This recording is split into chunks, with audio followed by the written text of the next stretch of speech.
Governor గారు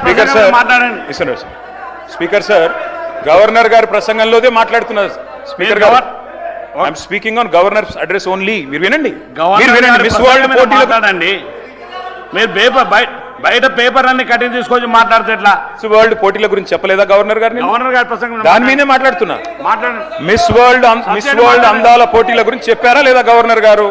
ఈ అమ్మాయి సిట్ అయ్యండి, స్పెషల్ ఇన్వెస్టిగేషన్ టీం వేయండి, వెంటనే కాన్స్టిట్యూట్ చేయండి. అమ్మాయికి అన్యాయం జరిగింది, దేశం పరువు తీశారు మీరు, భారతదేశం పరువు విదేశాల్లో తీశారు. సిగ్గు మీరు. డిప్యూటీ సీఎం గారు. అధ్యక్ష,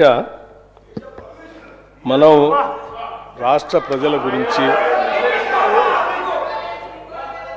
రాష్ట్ర సంక్షేమం గురించి, రాష్ట్రంలో ఉన్న ప్రజల గురించి, వారి అభివృద్ధి గురించి మనం ప్రణాళికలు వేసుకుంటూ ముందుకు పోతా ఉన్నాం. ఎందుకో కేటీఆర్ గారు దారి తప్పుతున్నారేమో అనిపిస్తూ ఉంది నాకు.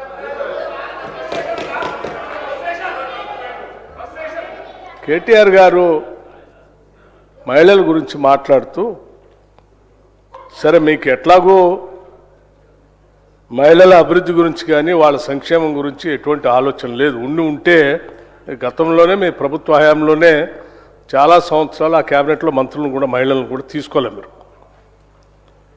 మేము చాలా స్పష్టంగా మొదటి నుంచి ఈ రాష్ట్రంలో ఉన్న మహిళల్ని మహాలక్ష్మిలాగా గౌరవిస్తాం, వాళ్ళకు కావాల్సినవన్నీ కూడా చేస్తామని చెప్పినట్టుగానే చేసుకుంటూ వస్తూ ఉన్నాం. దాంట్లో భాగంగానే మహిళలకి ఆర్టీసీలో ఉచితంగా ప్రయాణం చేసే కార్యక్రమం కానీ, లేకపోతే ఇంకా ఒక అడుగు ముందుకు వేసి ఆనాటి కాంగ్రెస్ ప్రభుత్వాలు మొదలుపెట్టినటువంటి ఇందిరా క్రాంతి పథం, వడ్డీ లేని రుణాలు ఇవ్వాలనేటువంటి లక్ష్యంతో మొదలు పెడితే 10 సంవత్సరాలు మీరు అధికారంలో ఉండి వడ్డీ లేని రుణాలని, ఇందిరా క్రాంతి పథాన్ని, మహిళల అభ్యున్నతిని, వాళ్ళ కావలసినటువంటి స్వావలంబని లేకపోతే సెల్ఫ్ రెస్పెక్ట్ని పూర్తిగా గాలికి వదిలేసి మీరు ఈ రాష్ట్రంలో ఏం చేశారో అందరికీ తెలుసు లెక్కలతో సహా. మేము వచ్చిన తర్వాత మా ముఖ్యమంత్రి గారు కానీ ఈ ప్రభుత్వం కానీ ఒక మాట చాలా స్పష్టంగా చెప్పాం. ఈ రాష్ట్రంలో ఉన్నటువంటి మహిళలు మన కుటుంబ ఆధారంగా ఉండేటువంటి ఈ సమాజంలో, రాష్ట్రంలో మహిళలందరికీ బాధ్యత ఆర్థికంగా నిలదొక్కుంటే ఆ కుటుంబం బాగుపడుతుంది, ఆ కుటుంబంలో ఉన్న పిల్లలను చదివిస్తారు, ఆ కుటుంబంలో ఉన్నటువంటి ఇతర సమస్యలపైన కూడా వాళ్ళు పోరాటం చేసి వచ్చినటువంటి ఆదాయాన్ని ఉపయోగించుకుంటారు.